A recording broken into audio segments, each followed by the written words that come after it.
வணக்கம். இன்றைய முக்கிய செய்திகள். தமிழ்நாடு சட்டமன்றத்தில் இன்று நிதிநிலை அறிக்கை தாக்கல் செய்யப்பட உள்ளது.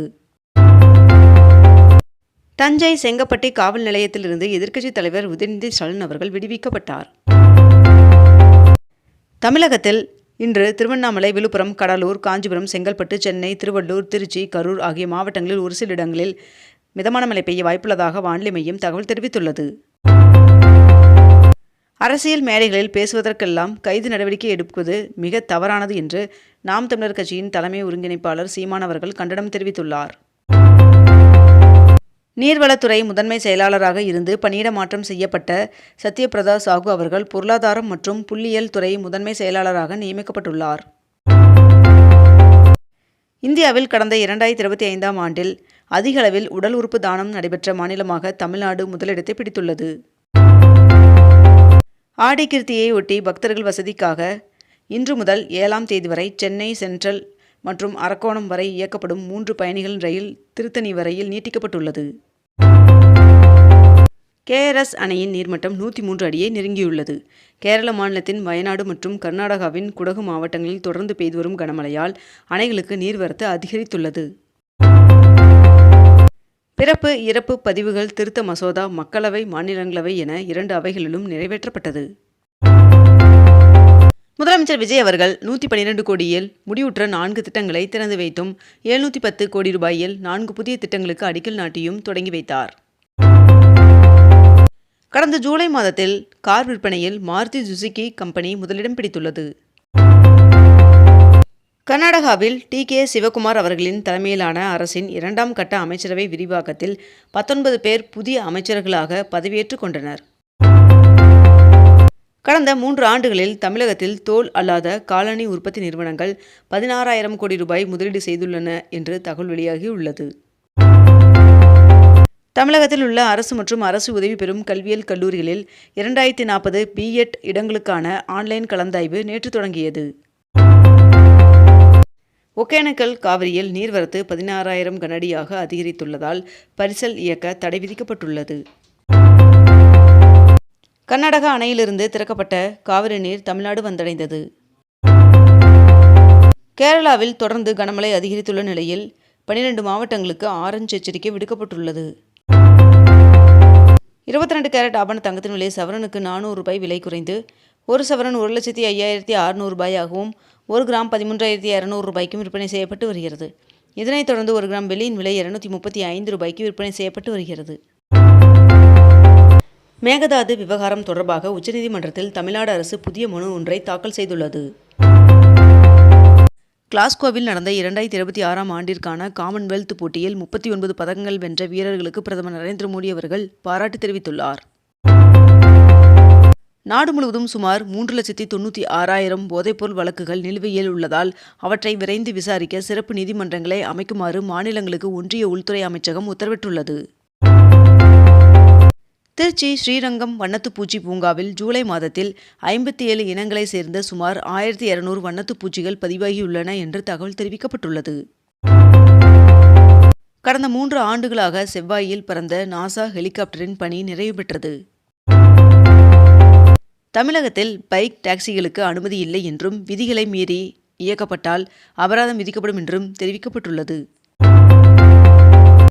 இந்திய ஆண்கள் கிரிக்கெட் அணியின் புதிய ஃபீல்டிங் பயிற்சியாளராக சுபதீப் கோஷ் அவர்கள் நியமிக்கப்பட்டுள்ளார். காரைக்குடி அழகப்பா பல்கலைக்கழகத்தின் 37வது பட்டமளிப்பு விழா வருகின்ற 6ஆம் தேதி ஆளுநர் தலைமையில் நடைபெறும் என்று அறிவிக்கப்பட்டிருந்த நிலையில் திடீரென மறு தேதி குறிப்பிடாமல் ஒத்திவைக்கப்பட்டுள்ளது. அகில இந்திய MBBS PDS ஆன்லைன் கலந்தாய்வு இன்று தொடங்குகிறது. செயின்ட் கோஃபைன் கண்ணாடி தயாரிப்பு நிறுவனத்தையும் ரெனால்ட் கார் உற்பத்தி தொழிற்சாலையையும் முதலமைச்சர் விஜய் அவர்கள் ஆய்வு செய்தார். முதலமைச்சர் விஜய் அவர்கள் ரெனால்ட் டஸ்டர் காரை ஓட்டி பார்த்து ஆய்வு செய்தார். தமிழகத்தில் முதியோர் மற்றும் மாற்றுத்திறனாளிகள் ரேஷன் பொருட்களை சிரமமின்றி பெறும் வகையில் ஆகஸ்ட் 4, 5 மற்றும் 6 ஆகிய 3 நாட்களில் தகுதியான பயனாளிகளின் வீடுகளுக்கே நேரடியாக ரேஷன் பொருட்கள் வழங்க ரேஷன் கடை பணியாளர்களுக்கு உத்தரவு பிறப்பிக்கப்பட்டுள்ளது. பீகார் மாநிலம் பங்கிப்பூர் தொகுதி இடைத்தேர்தலில் பிரசாந்த் கிஷோர் அவர்கள் வெற்றி பெற்றார். சென்னை எழும்பூர் ரயில் நிலையத்தில் மீண்டும் மறுசீரமைப்பு பணியின் காரணமாக ரயில் சேவைகள் மாற்றம் செய்யப்பட்டுள்ளதாக தெற்கு ரயில்வே அறிவித்துள்ளது. 12ஆம் வகுப்பு துணைத் தேர்வு விடைத்தாள் நகலை பெற ஆகஸ்ட் 4 மற்றும் 5 ஆகிய தேதிகளில் விண்ணப்பிக்கலாம் என்று தெரிவிக்கப்பட்டுள்ளது. திருப்பதி ஏழுமலையான் சுவாமி கோவிலில் கடந்த மாதத்தில் 140 கோடி ரூபாய் உண்டியல் காணிக்கை கிடைக்கப்பெற்றுள்ளதாக தகவல் வெளியாகியுள்ளது. முப்படைகளின் எதிர்கால போர்முறை பயிற்சியின் 4வது பதிப்பு டெல்லியில் உள்ள மனேஷா மையத்தில் இன்று தொடங்குகிறது. ஈரோடு கரூர் இடையே பணிகள் நடைபெற்று வருவதால் ஆகஸ்ட் மற்றும் செப்டம்பர் மாதங்களில் சில ரயில்களின் சேவைகள் மாற்றம் செய்யப்பட்டுள்ளதாக தெரிவிக்கப்பட்டுள்ளது. மாநில அரசிற்கு வழங்கும் மாதாந்திர நிதி பகிர்விற்கு 1,09,019 கோடி ரூபாய் நிதி விடுவிக்கப்பட்டுள்ளது. இதில் தமிழகத்திற்கு 4,466 கோடி ரூபாய் விடுவிக்கப்பட்டுள்ளது. திருவண்ணாமலையில் போக்குவரத்து நெரிசலை குறைக்க 623 கோடி ரூபாய் மதிப்பில் 22 கிலோமீட்டர் நீளத்திற்கு புறவழி சாலை அமைக்க மத்திய அரசு டெண்டர் வெளியிட்டுள்ளது. இளநிலை மருத்துவ படிப்பிற்கான கலந்தாய்வு தாமதமாவதால் பொறியியல் கல்லூரியில் இடங்களை பிடித்து மருத்துவ மாணவர்கள் காத்திருக்கும் புதிய சூழல் உருவாகியுள்ளது. ராக்கெட் மற்றும் செயற்கைக்கோள் ஏவுதல்கள் அதிகரித்து வருவதால் வாரத்திற்கு சராசரியாக 1 மெட்ரிக் டன் எடையுள்ள விண்வெளி குப்பைகள் பூமியில் விழுவதாக விஞ்ஞானிகள் மதிப்பிட்டுள்ளனர். அரசு அதிகாரிகளின் பதவி உயர்வுக்கு இனி முதலமைச்சரின் ஒப்புதல் கட்டாயம் என்று புதிய அரசாணை வெளியிடப்பட்டுள்ளது. திருப்பதி ஏழுமலையான் சுவாமி கோவிலில் தமிழக வேளாண் துறை அமைச்சர் வினோத் அவர்கள் தமிழக பட்ஜெட் நகலுடன் சுவாமி தரிசனம் செய்தார் என்று தகவல் வெளியாகியுள்ளது. பெங்களூரு சென்னை இடையிலான எக்ஸ்பிரஸ் வேயில் சுங்க கட்டணம் அதிரடியாக உயர்த்தப்பட்டுள்ளது. சென்னை போரூர் வடபழனி இடையிலான மெட்ரோ சேவையை விரைந்து தொடங்க பொதுமக்கள் கோரிக்கை விடுத்துள்ளனர். ஆடிப்பெருக்கு விழாவை முன்னிட்டு தமிழகத்தில் பூக்கள் பழங்களின் விலை உயர்ந்துள்ளது. சிவகங்கை அருகே 16ஆம் நூற்றாண்டு வானாதிராயர் கல்வெட்டு கண்டுபிடிக்கப்பட்டுள்ளது. விழுப்புரத்தில் 100க்கும் மேற்பட்ட நாட்டு நெல் ரகங்களுடன் விதை திருவிழா நடைபெற்றது.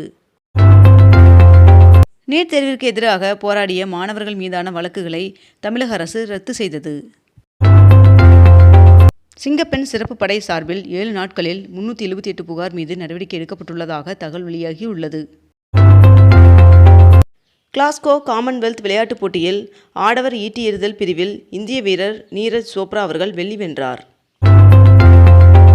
கேரளாவில் தொடர்ந்து பெய்து வரும் கனமழையின் காரணமாக சபரிமலைக்கு வர திட்டமிட்டுள்ள ஐயப்ப சுவாமி பக்தர்கள் தங்களது பயணத்தை மறுபரிசீலனை செய்யுமாறு தேவசம் போர்டு கேட்டுக்கொண்டுள்ளது. இத்துடன் இன்றைய தலைப்புச் செய்திகள் நிறைவடைந்தன.